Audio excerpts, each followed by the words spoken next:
3 of their extra deck cards is just phenomenal, honestly, especially playing against a deck such as Power Patron.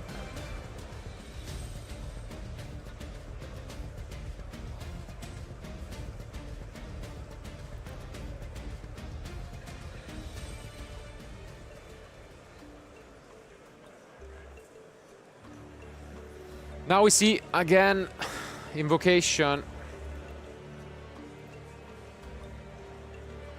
And yeah, just like it was before, play was stopped. We access Oceanos. And as we were saying, this card also has quite a phenomenal effect, because when it is in the extra monster zone, any monster sent to your opponent graveyard is banished instead. So a sort of one-way dimension shifter, or rather different dimension ground, let's say. But let's see what Marco can do.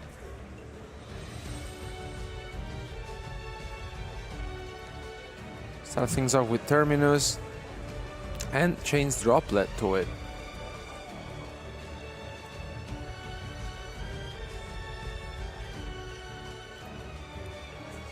Yeah, this is the big difference between Shifter and Oceanus. Since only monsters are banished, you can activate Droplet. Otherwise, that wouldn't be possible because it is cost to send cards to the graveyard. So now Marco taking back his graveyard. And immediately making use of it. Yeah, for sure, Forbidden Droplet is one of those cards that, if main decked, it has a huge impact, especially against the Oceanus. If it's true, on one hand, this weekend, it's been maybe the approach focused on playing more hand traps rather than field breakers in the main deck. But here, Danilo also has an answer to the Vidolium. Yeah, Invocation's Ward is activated, allowing it to quick fusion summon.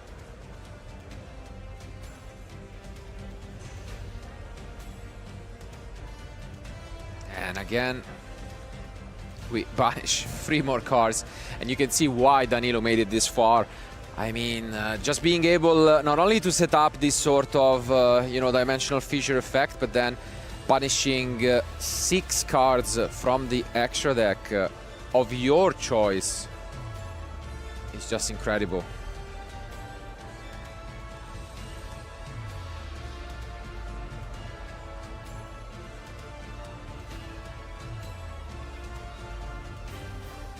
Wow. Yeah, Marco's extra deck now looking way thin, and the Deep Protected Talent gets hit by the last remaining card in hand, the Ash Blossom. And yeah, I think that's a pass and a concede from Marco. Danilo takes game 1.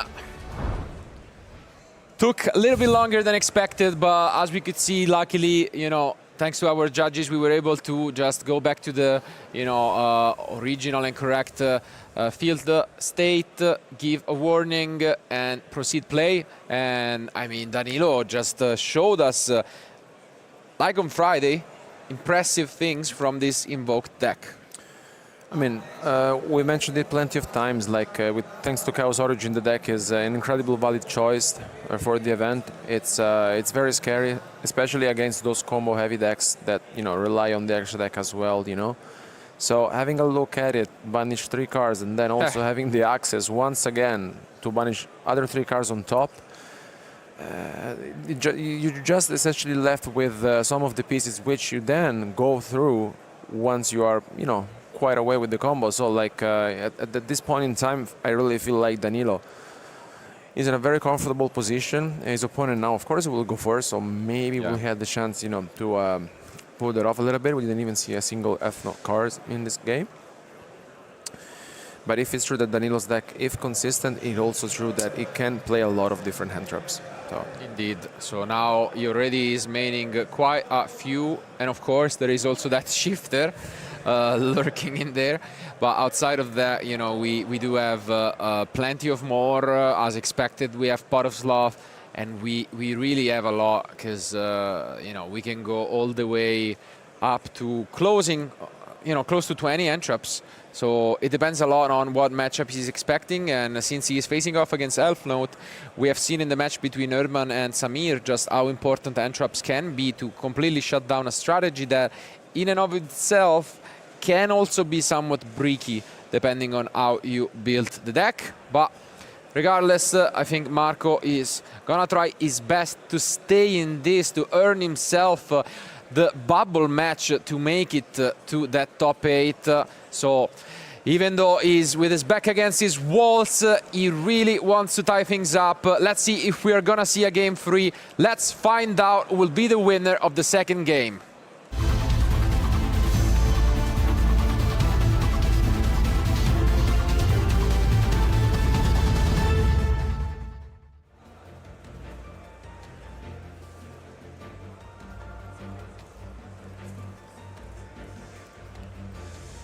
Marco opens up, and we do see Purulia from the get-go.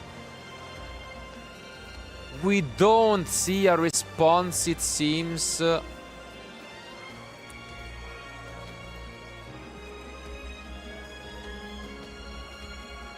and it's also Fuvalos. Wow. I mean, sometimes it's just your day. Gonna be very tough for Marco. Summons the Regina here, then brings on the line another piece onto the field. He brings the Fortuna.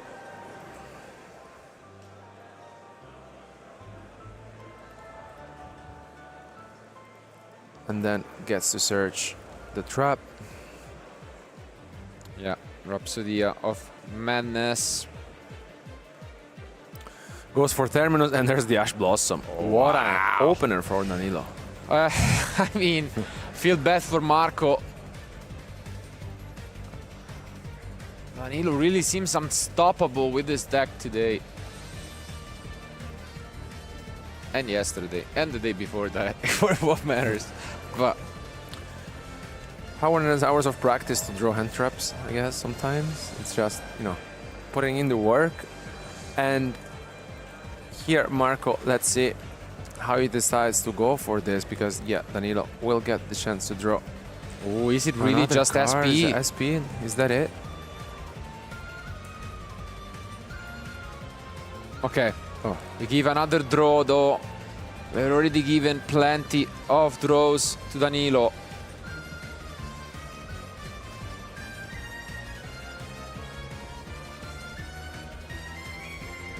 And yeah, he had the Elfnote Power Patron to the hand. That really felt like was what Marco needed to do, and then another draw for Danilo. That's could easily get out of control, because you cannot really stop.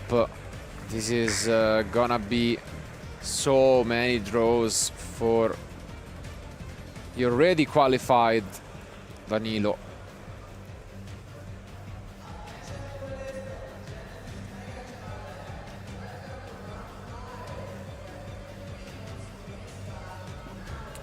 yeah, Strelitzia gets Regina.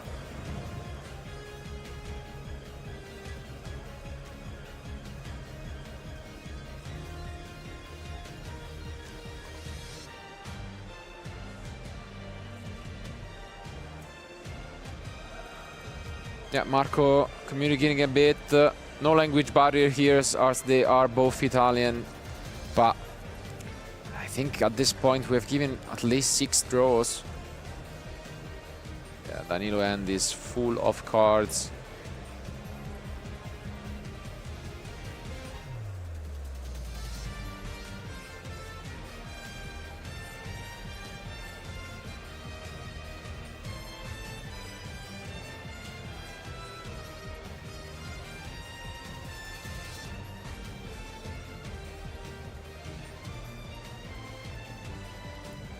Yep, gonna take extra the cards, placing synchros in the spell and trap zones, and just trying his best to, you know, go for his combo. Hoping that it's gonna be enough, but not yet. A bit of a misstep here. Yeah, because he used the Witness of the Ancient and the Arc token. So in the end, it's gotta be the Chang Ying that is summoned.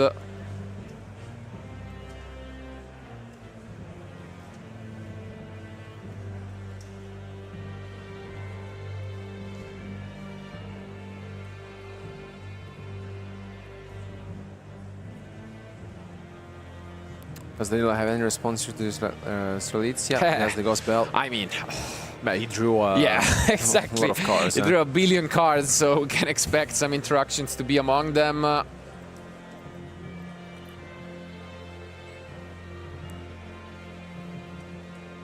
3, 6, 8. 8? Yeah, 8 cards. 8 cards, which seem a lot at the moment, and Gonna go up to 9.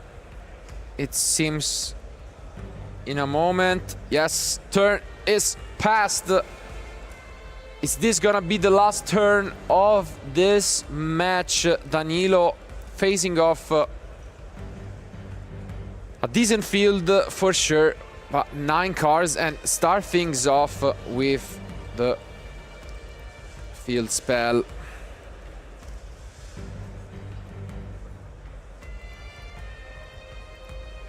The meltdown,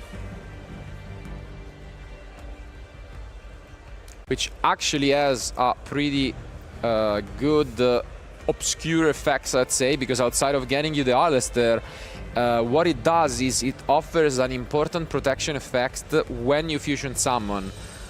First of all, the fusion summons cannot be negated, but most importantly, your opponent cards cannot activate when you fusion summon. So that is huge. But oh, look at this super polymerization. I mean, again, out of 9 cards, you're gonna see a lot of options.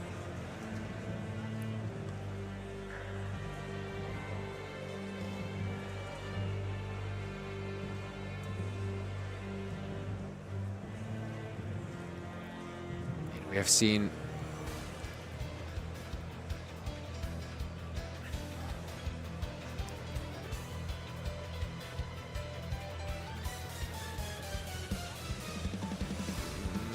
okay, taking a bit of time to decide what to go for, and in the end, the card of choice is the Oceanus, which can use a dark or water monster as material, and conveniently Chang Ying is water.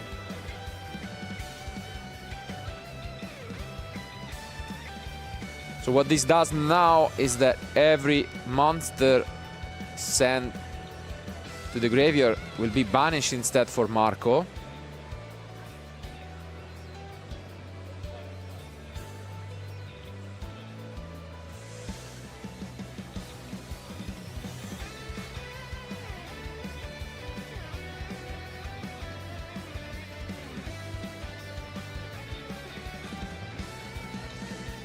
Again, asking a bit of clarification, trying his best to stay in this game, and going for the Regina.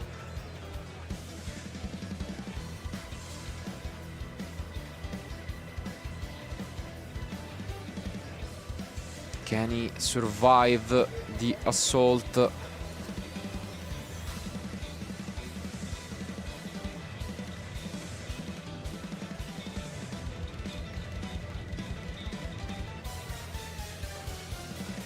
And there's the Ghost Ogre also from Danilo.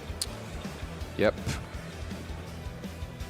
We've mentioned that after siding, exactly for this reason, you know, to help those Mulcharmi find options, he is playing those cards. He's playing Ogre Bell, and you know, a lot of entraps that work well with the Mulcharmis, and that you can activate, most importantly, during your own turn as well, which is what's going on here.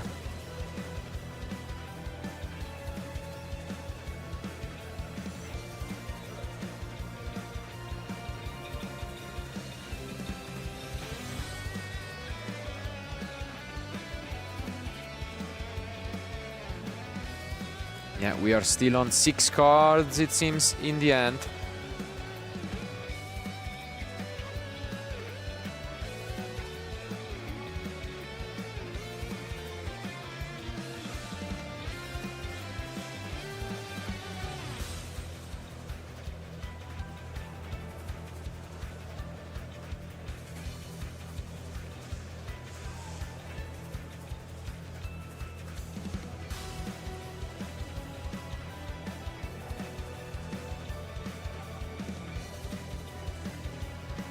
Play resumes, 27 minutes remaining. Trying to take a look at the end. I think I see the Crowley in the end for Danilo.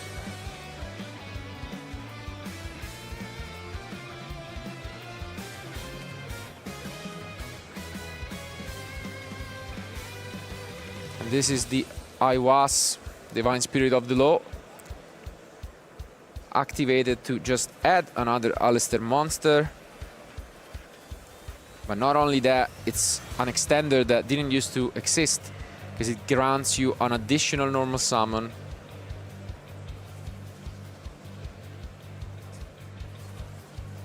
Pretty good card. Also gets to use the invocation here, once again using, yeah, possibly materials from the graveyard or your opponent,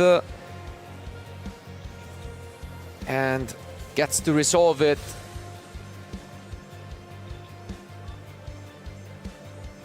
Is it gonna be the Bay Baron?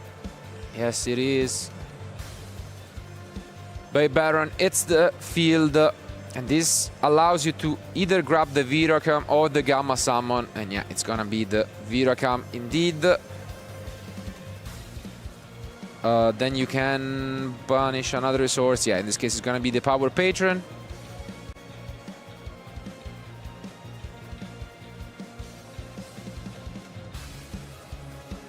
I mean, the old Invoked Fusion required only one other attributes, while you have this versatility with these new ones that they have 2 attributes you can choose from, which not only makes them easier to summon, but they make invocation better and super polymerization better, because you have these additional options of what to go for. Now we are seeing the other Alistair, the Reminiscent.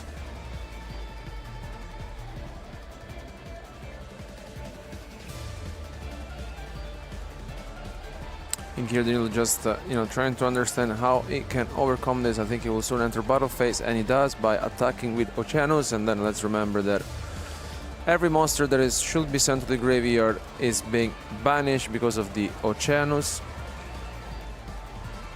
Such a great here card that is really putting Danilo in the driving seat.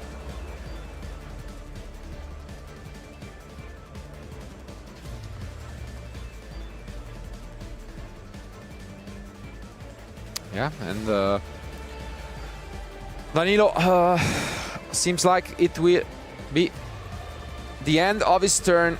Play passes back to Marco. Finally able to play through the Mulcharmis, but does he have enough? Needs to navigate through this Oceanus. And here comes Effect Veiler, and there is enough. There goes the Handshake. Effect Veiler shuts down Marco, and the match goes to Danilo. What a victory. Such a convincing show of what it and was definitely an underrepresented and underestimated deck. He showed everyone at the playoff why it worked. I guess many just thought it was due to the nature of the playoff. 16 players, only 4 rounds, and although he was the only undefeated one, now we have 14 rounds later, and he still is only 1 match away from making it to the top 8 of this here European World Championship qualifier. Yeah, that would be unbelievable, honestly. What a performance so far from Danilo. So 16-2 record comprised Yeah, of the if you playoff. add the one from Friday, I guess so. So impressive stuff for sure. I mean, gotta give credits to Marco. It didn't look as if he was, part of this match all that much. Game one, we saw how, strong of a field and how unique of an interaction the deck offers, because thanks to the new support and in particular of the hyper invoked Aeon, we were able to rip 6 cards free during our turn and free during his own turn from the extra deck of choice. It's not even random. You literally look at the extra deck and take 3 cards away, which is really strong. No, I mean, the deck itself, I think it's unbelievable, honestly. Just, the work and the hours that Danilo has been spent on it, it's rewarding, especially because the deck, it's, very synergetic. It can afford a lot of hand traps, And then at the end of the day, the new fusions and the new additions then to Chaos Origins really make the deck one of the best contenders, honestly, for sure to make the top cut. Then we will see if then Danilo can advance even further. It will be unbelievable to make another top 8 appearance this season. Honestly speechless, yeah. What can you say? Like, it's a deck that's very well built, I'll tell you that much. Outside of the surprise factor, he has a lot of hand traps, so even going second, he can be quite comfortable. He has super polymerization, so he also has some field breakers.